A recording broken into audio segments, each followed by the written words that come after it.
Good morning. आमे आज चतुर्थ श्रेणी सामाजिक बहिर तृतीय अध्याय स्थानीय स्वायत्तशासन संस्था विषय पढ़ा। तो आमर प्रीवियस क्लास रे आमे ग्राम पंचायत केते लोक नहीं गठित होइथिला, ग्राम पंचायत ग्रामर उन्नति ପାଇଁ कौन सब काम करे सेगुड़िक सब पढ़ीचे। एवं जदि ग्राम पंचायत मुख्य होउछन्ति सरपंच, जदि सरपंच नथिबे बा तांका अनुपस्थिति रे नायब सरपंच तांको काम तुलाई थांती। तो आज हम पढ़ा जो ग्राम पंचायत रही तार कार्य विषय पढ़ा। तो ग्राम पंचायत कार्य दुई प्रकार, गोटे होउची हमर प्रथम रही बाध्यतामूलक कार्य, द्वितीय होउची हमर इच्छाधीन कार्य। ताले बाध्यतामूलक कार्य कौन ना जो काम गुड़िक ग्राम पंचायत को करिया पय कंपलसरी से गुड़िक होउची बाध्यतामूलक कार्य। इच्छाधीन कार्य कौन ना जो कार्य गुड़िक कंपलसरी नुहे बाध्यतामूलक नुहे, जदि ग्राम पंचायत चाहिए से कार्य गुड़िक कर। आम देखा जो ग्राम पंचायत बाध्यतामूलक कार्य रही कौन से गुड़िक देख।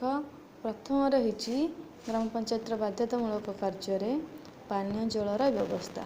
तो ग्राम पंचायत ग्रामर उन्नति में कार्य करुच्ची। तो ग्राम रे पानीय जलर व्यवस्था अच्छी ना नहीं ताकू ध्यान रे रखी से पानीय जलर व्यवस्था करिवे। दुई रे हला आलोक व्यवस्था।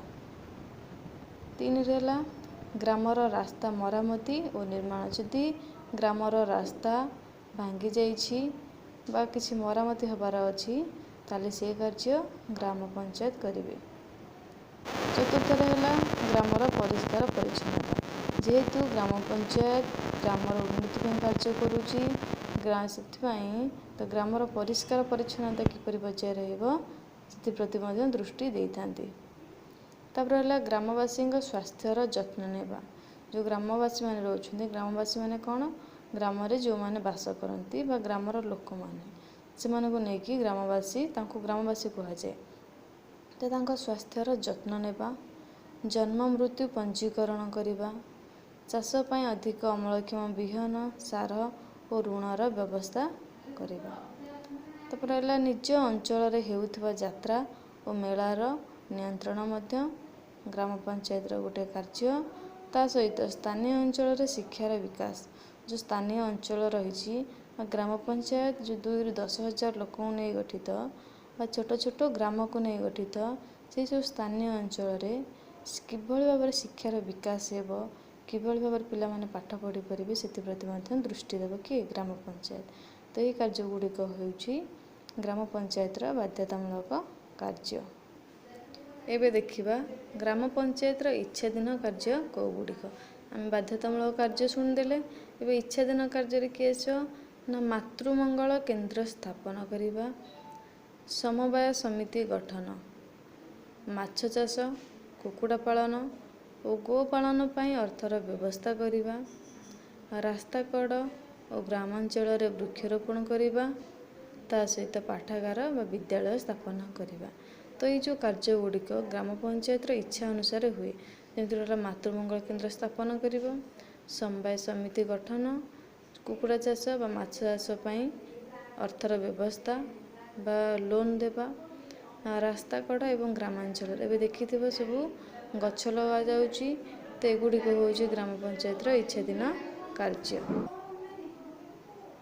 रमेश कहिला, आज्ञा एते काम करिया पई आपनक ग्राम पंचायत टंका केउठारु पाउची?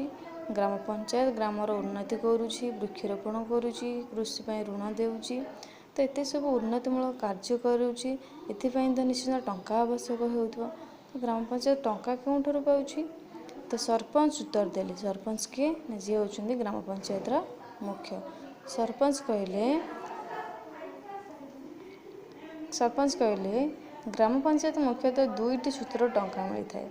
तो ग्राम पंचायत जो ग्रामर उन्नति में काम करुची ताकू 2टा सूत्ररू टंका मिलुची। कौन ना राज्य सरकार ग्रामांचल उन्नति निमंते किसी अर्थ अनुदान भाव देइथांती। तो राज्य सरकार बा आमर जे मुख्यमंत्री रहिले सी कौन करती ना ग्रामांचल उन्नति पाई किछि टंका साहाय्य करिथांती। यह व्यतीत ग्राम पंचायत निजर किछि आय मध्य थाए। तो ग्राम पंचायतर निजर किसी इनकम रोचे कौन से गुड़िक ना जो शगड़ साइकेल रिक्शा ऑटो रिक्शा जो चलाचल होथु ग्राम पंचायत किसी अर्थ आदाय करे। यह व्यतीत पंचायत पोखरी नीलाम दे हाट बजार कांजिया हुदा और नदी घाटर कर आदाय करी अर्थ उपार्जन करे। तो ग्राम पंचायत जो दुईट सूत्र अर्थ पाँच गोटे है राज्य सरकार साहाय्य पाई था, द्वितीय है जो रास्त शगड़ रिक्शा ऑटो रिक्शा चलाचल होती किसी अर्थ आदाय करें एवं ग्रामर पोखरी बा तोटा फल तोटा एगुड़ी को सब नीलाम नहीं से किसी टंका आदाय करे। तो साधारणतः यही अर्थ निज अंचल उन्नतिमूलक कार्य विनियोग होता है एवं से जो अर्थ बा टंका पाऊ थाए से टंका को से निज ग्राम पंचायतर उन्नति पाई कार्य करें। तो शिक्षक कहले आमे आसुचु आज्ञा आपण सहयोग पाई धन्यवाद। ताले ग्राम पंचायत आम बाध्यतामूलक जपरी पानीय जल व्यवस्था आलोक व्यवस्था जन्म मृत्यु पंजीकरण चाष सार जोगेबा बा इच्छाधीन कार्य मातृमंगल केन्द्र स्थापन करने कुकुड़ा बा माछ चाष अर्थ साहाय्य तो जो काम करुँची से टंका कौटू आणुची ना राज्य सरकार दे थांती ता सहित ग्रामर तोटा नदीघाट नीलाम नहीं एवं शगड़ एगुड़िक चलाचल टिकस आदाय करें और जो अर्थ पाई था ग्रामर उन्नति रे लगाए। पिला माने सरपंच को नमस्कार करी सेठू फेरिले और रोशनारा कहला सार ग्राम पंचायत गढ़ हेबा आवश्यक ग्राम पंचायत रही सेटा जो तैयारी होईची कहीं तार आवश्यकता कौन। तो शिक्षक कहले तुम्हें जान जे आम राज्य एक ग्राम बहुल राज्य तो जो आम राज्य रही ओडिशा ता 30टा जिला को नहीं गठित 30टी जिले में असंख्य ग्राम रही। तो एते ग्राम जो ग्राम ग्रामर समस्यार समाधान करने सहज हो पार ना। यदि राज्य सरकार जड़े चाहिए ताहले ग्राम राज्य सरकार 30टा जिला आमर 30टा जिला को लेकिन आम राज्य होती राज्य सरकार 30टा जिला से असंख्य ग्राम रही एते ग्रामर लोक मानकर सुविधा असुविधा कथा बुझीपारे ना। तो से कौन कराई ना प्रति ग्राम से केते ग्राम पंचायत रे गठन करा जहाँद्वारा सरपंच कि ग्राम पंचायत मुख्य से लोक मानकर बा ग्रामर सुविधा असुविधा जणेबे एवं तांको उन्नति रे सहाय्य करेंगे।